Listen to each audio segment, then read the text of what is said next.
The Force will be with you, always. Welcome to the Nerd Party. Hi, this is Nick Anastasiou, story editor on Star Wars The Clone Wars and Star Wars Bad Batch.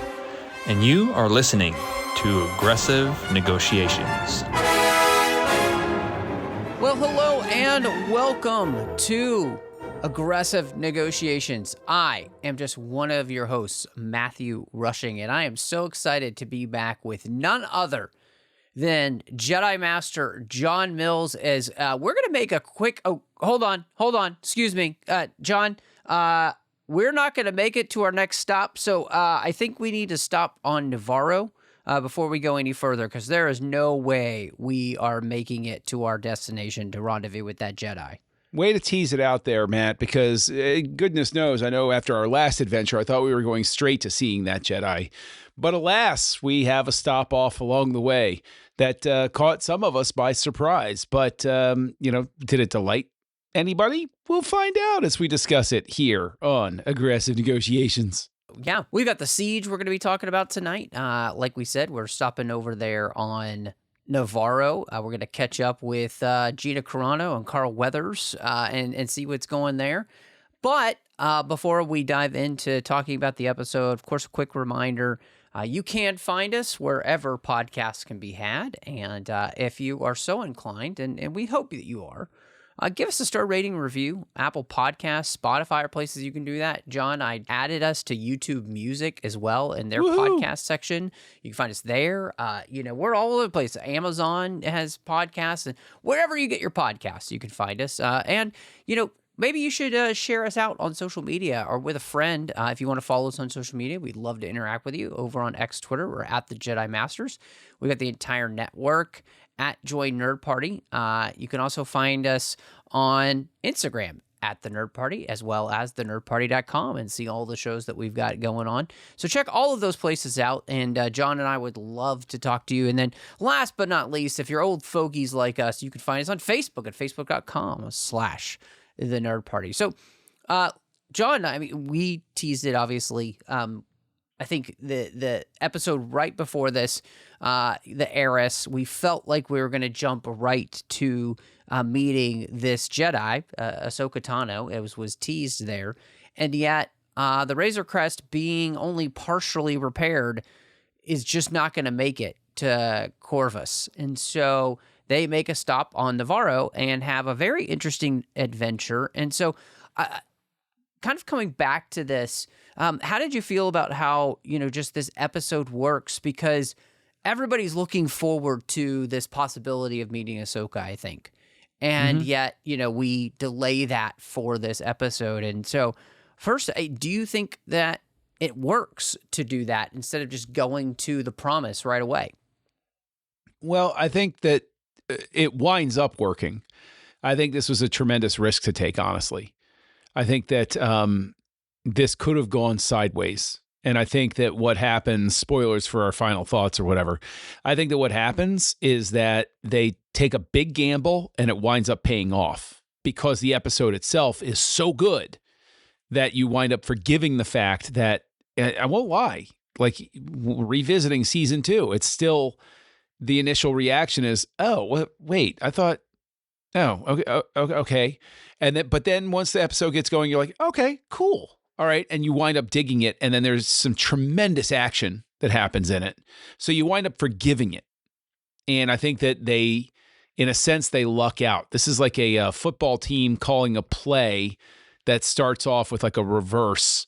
And you're like, what are you doing? And then the guy looks like he's about to get tackled 10 yards in the backfield. And you're like, oh, come on. And then they turn it into a first down. And you're like, well, yeah, that was a brilliant play.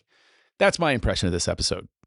Yeah, I mean, I think that the interesting part about this episode is that not only do I think that it turns into a first down, I think this episode actually turns into a touchdown because of the way in which they made sure that if you don't have this episode, you're missing key pieces of information that play importantly into the overall whole of this series. The first 3 seasons, in a lot of ways, are all playing on, what is this child? And what was the remnant of the Empire trying to do with this child? And how does that play in maybe to the larger whole of the Star Wars galaxy in general? And this episode, I think rightly, if you are going to keep us from going to Ahsoka right away, this episode had to do those type of things, like you said. So you come away from it feeling like it's a win instead of, oh, well, that was just a waste of time, Yeah. And I think it's interesting because as we tell these kind of serialized stories these days in television, not all shows have kind of figured out how to do this well. The Mandalorian, from at this point, from season 1 and now into season 2, they're episodes that are connected, but you can pop in and watch each episode for its own story. Yeah. Right? And again, that's a tricky line to walk because you want every episode to have a story in and of itself, but then you also need it to connect to the whole. And I think this was the episode where, here in season 2, this one had to feel like there was going to be some overarching importance to it, or you were just going to be very frustrated as a viewer. Now, speaking of frustrated, I want to go ahead and I love using this phrase. I picked it up along the way from a speech Robert Downey Jr. gave that he took from Mel Gibson, I think, where let's hug the cactus here. Okay.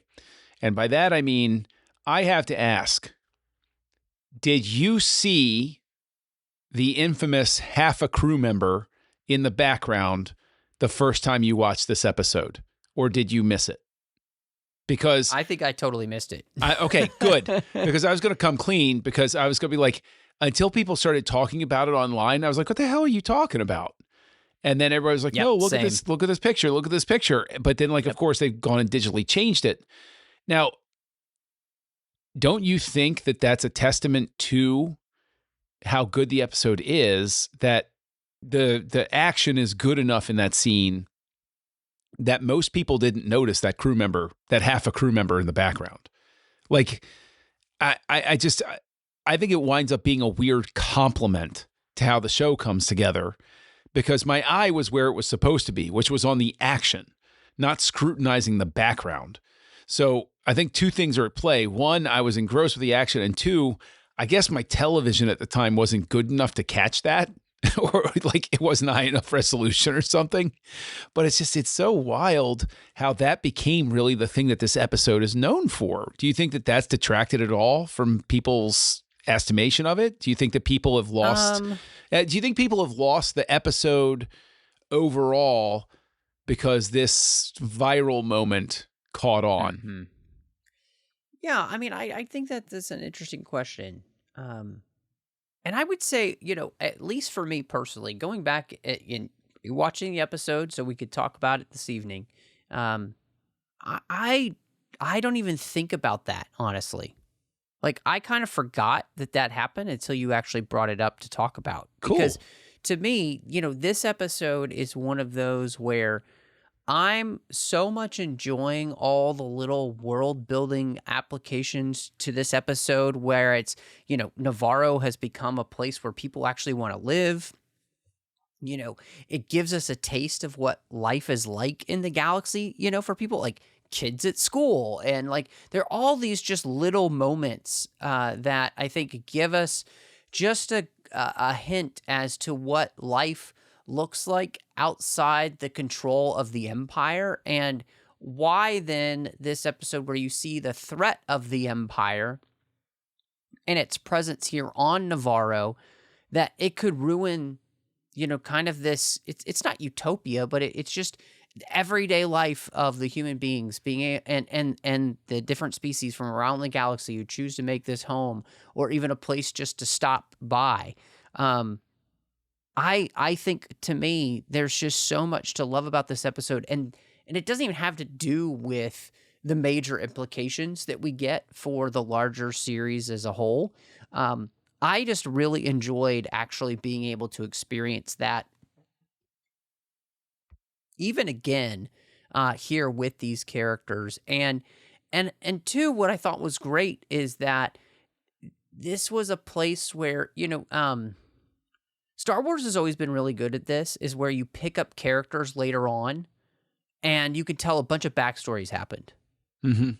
But they don't give you all the details, right? And so Grief Karga and Cara Dune here have spent, a certain amount of time. We don't quite have the amount of time because Star Wars is also good at fudging time, right?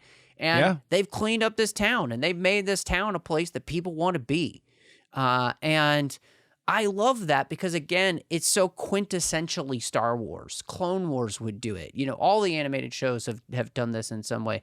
The movies did it, right? We meet Anakin 10 years later, and, he's now on the cusp of possibly being a Jedi Knight, and then this big war starts. The way that this episode plays into all those aspects of Star Wars, I just think is really rich and really smartly done. And is this probably everybody's favorite episode of The Mandalorian? No, but I think it's all of those moments to which make this an enjoyable episode on top of all of the other stuff that really matters for the series as a whole. Well, speaking of series and continuity and story bits and everything like that, what did you think of the hint of Snoke's theme as they saw a cloning chamber? Did you take that in the moment as, oh my gosh, they're trying to build the Snoke storyline into this? Or did you take it as something completely different? So I just, this is one of those places where I thought to myself, oh, I think what they're telling us in this moment is that the technology of cloning is still something that people are playing with for nefarious purposes. And, by this point, we have gotten episode 9. Yeah. And so I think that's the thing that was actually kind of interesting to me, is that they're subtly, and I do mean it's subtle, right? That they're setting up this idea of cloning technology to clone people who have high midichlorian counts. And that is really interesting, really fascinating. I just re-listened to every single one of the original Thrawn trilogy books in audiobook format. Fantastic job, Mark Thompson. It was really great to go back and visit those. He is so freaking good. It's ridiculous. So talented, man. Yeah. So talented. But re-listening to those stories, right? Obviously, cloning has such a big part of that story, as does cloning Jedi, right? And those that are powerful in the Force. And, Zahn even then was coming up with things that made that incredibly difficult to get right, and for it to work. And so the idea here then that they're playing with, what would it be like to try and, clone people with Force powers, or possibly pass on Force powers to somebody who didn't have it. All of that that is just absolute great fodder for Star Wars in general. And the fact that it had any kind of connection to what the sequel trilogy had done was also just like, it just felt like a nice touch, where it was like, yeah, we know that might not have been your favorite bag in Star Wars, but we're going to do what we can to ameliorate it and try and make it make more sense. Well, I just love the fact that when you look at this episode and that little hint and all the cloning stuff that's being dropped here, when you work it in with, say, the Bad Batch, which we both agree is just top tier Star Wars. Yes, absolutely. What happens to Kaminoans really plays into this, because if you're a casual and you haven't watched the Bad Batch, no matter how much your husband might have said, no, you got to watch it, but you're maybe just whatever, man. I keep fighting the battle. I don't always win. Anyway. You got to fight the good fight, man. You got to fight the good fight. But there's enough in this episode for the casuals to say, oh, cloning. For the next tier to say, oh, cloning, and that looks like it might lead to Snoke. And then for, it's like that meme with the brain, different parts of the brain activating. And then like the last panel is like, oh my gosh, this ties into the Kaminoans getting wiped out and nobody's left who could do this type of cloning. And that's why they're so far behind and they're trying to get things done and it's not going quite right because, I contextualize it within all of those story points. And I'm like, man, how different does Moff Gideon and the Imperial Remnant move if what happened to the if the Kaminoans getting wiped out doesn't happen? Because would the Kaminoans have just gone along with it and been like, remember what Dexter Jetster says? He says, so long as you can pay, how big your pocketbook is. Yeah. So, what do you think about the inversion though of the Outer Rim is this lawless place? And it's not really an inversion, but like previously the Outer Rim in the original trilogy was where you went to escape the Empire. Yep. And now the Empire is going to the Outer Rim to escape the Republic. So do you think that there's like sort of a rhyming there of whoever the outlaw is, the Outer Rim is always going to be where they are no matter who's in power? I think that completely makes sense. Look, you even think of our own history here in America. As industrialization and cities became bigger and bigger in the East, the push was to go west. And the West was a place that was kind of known for it being lawless. There wasn't anybody there to tell you what to do. And so I think that applies here even to then that logic and that understanding of history. Yes, as civilization grows in a certain part of the world, the lawless and those who are looking to kind of be able to do their own thing without anybody looking over their shoulder is always going to get pushed to the fringes. And, I think that is really, really interesting and it makes a lot of sense. And so for that to be the case then here in the Mandalorian and in the time of the New Republic, you get it. You get it because the goal of the New Republic, and we've kind of seen it a little bit already in this season, right? With the X-Wing pilots that we've already met. They're trying to keep the peace and they're trying to uphold the law in this area where they're covering way too much ground. They don't have enough people to do it. And it's incredibly difficult. And so, yeah, I love that's the case here. And I think that just makes the storyline really interesting. But also, I think what it does is it really helps us understand, like the character of Grief Karga, right? He wants this to be a place that people want to come to, that it can become a major trading center, that can open up this part of the galaxy because it's known for its law and order. Which I think is incredibly interesting. And again, what it's doing is that same thing, right, that the EU did back in the day. It's helping us to understand what does it look like to put the galaxy back together after it's been controlled by an empire. And, if you read those books, not all the books were galaxy spanning and involved everyone, going to die if we don't, get this right. And so The Mandalorian, in that sense, is one of those stories, and we've already seen it so far, where it's like we're slowly creeping into more and more relevance to the larger portion of the galaxy. But we're going to take our time getting there. They're not rushing it, Yeah. And I think that's the thing that's making this, it sets the foundation for the show to really be its own thing before it kind of branches out into the larger galaxy, to be able to step out into that much larger world.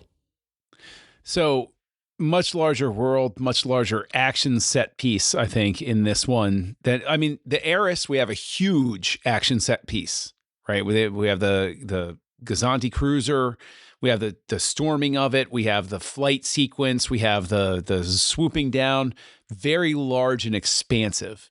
And then this episode, we have another large and expansive action sequence, not just with storming the hidden Imperial base, but also the chase through the canyon on the troop carrier that anybody old enough remembers the toy that inspired it and how we all wanted it. And we were jealous of all of our friends who had it and we didn't, because life is unfair, kids, just so you know. Yes. So, do you think that the action takes it up another notch here? Like, is this like an action sequence that you could rewatch over and over? Is this one that you thought was good enough, this chase sequence, or do you think this is, one of the greats that they put together here? I think the fun of this is that it creates that sense of the chase sequences we've seen in all of the original trilogy's movies, where you're on some sort of speeder bike, or you're going through an asteroid field, or you're in a Death Star trench. This is kind of combining all of those elements, right? It's a better version of the speeder chase that you get in the Rise of Skywalker. They fly now? They fly now? They fly now. Yes, we know. And so, yeah, I think this is great. And the fact that, of course, that they play with the toy that we all loved, I mean, and I think that's one of the things that made The Mandalorian resonate with fans, is that it felt like people who loved Star Wars making Star Wars the same way we did as kids, with the toys on the floor in our bedroom. And they're just getting to do it on a larger, richer scale. Yeah. And I think that's what makes like a chase sequence like this so fun. Because if you had that troop carrier and you had a TIE fighter, and you had like your Luke Skywalker character and your Han Solo character, you probably got them in the troop carrier that they stole. And they're trying to get away from the speeder bike Imperial and a TIE fighter coming in. And like, you're doing all that stuff. And that's the fun and kind of joy. And I think that's what makes The Mandalorian just feel so alive. Because I also feel like there's that sense of, the animated shows did that too, where it's like, we're going to throw the craziest wild thing at you in this show, man. And it's something you've always wanted to see in Star Wars, but we're doing it. We're doing it. And they do that in this episode, and I think it works fantastically. And a big part of that has to do with Carl Weathers being in the episode. Carl Weathers directed this episode. It's great direction. You get Cara Dune back, and Gina Carano is really growing into the role here. And those characters with Mando, and because of their history together, it was really fun to have them all together again in this episode. And I think that's one of the things that, along with the revelations we get, it reminds you of all the fun you had in the first season, and it builds off that with these characters by allowing you to see how far they've come now. And if you ask me, I feel like that's good writing in a TV show. It is. So, I mean, I think we agree, high marks across the board for this. But by the end of it, we're stoked. We're like, okay, come on, I want to see the Jedi now. I want to see Ahsoka, which I think now's a good time for us to wrap up, because we got to get there. And I have so many questions as well, especially because as we're going into the next week, thinking about it in terms of the fact that there were casuals watching who had no idea who Ahsoka Tano is. And what an incredible setup and universe linker and expander that's on the way. So on our way there, Matt, where can people find you out there in the wilds of the internet? Well, goodness. Go back and watch this episode. Just do yourself a favor and feel the joy. You're not going to be sorry. But you can find me all over social media under the name Matt Rushing02. Of course, here in the network, I've got a show called Owl Post, talking about every single chapter the Harry Potter series, one chapter at a time. You can also find me on the TFM network doing a bunch of shows talking about Star Trek with my good friend Chris Jones. And then I'm also doing the 602 Club as we talk about all of those franchises outside of Star Trek that we love. John Mills is a frequent guest over there as well as others. And we mentioned the Thrawn books, and John, we talked about all three of those years back. We did. Before The Force Awakens came out to get ready. So if you want to check out our conversations there, you can do that. But John, if people want to, see what your recipe is for those Baby Yoda macaroons, where can people find you? Oh my goodness! Just do not eat them when you have when you're going to be going on a flight, especially one with turbulence. Wouldn't recommend. It will mess up your cloak. So you can find me out there peddling that recipe as Kessel Junkie on your social network of choice. I love my time on Letterboxd because I love watching movies and I love logging them. So let's go meet on a social media network where people don't fight about anything, really. It's a pretty magnificent place. But you can also find me here on the network, co-hosting with Darren Moser and Tristan Riddell, House Lights, a movie director podcast. We have a lot of fun with it, and we challenge each other to see movies we've never seen before, and it's a lot of fun. So with all of that said, I actually have an idea for a new ingredient in the baby blue macaroons. I mean, honestly, wouldn't you say they're more of an aquamarine or a teal sort of color? Yeah. That sort of thing. Maybe I might want to remove the artificial coloring. That might be part of the issue with what happened with the cloak. But I think it's time to close these negotiations. John, negotiations are closed.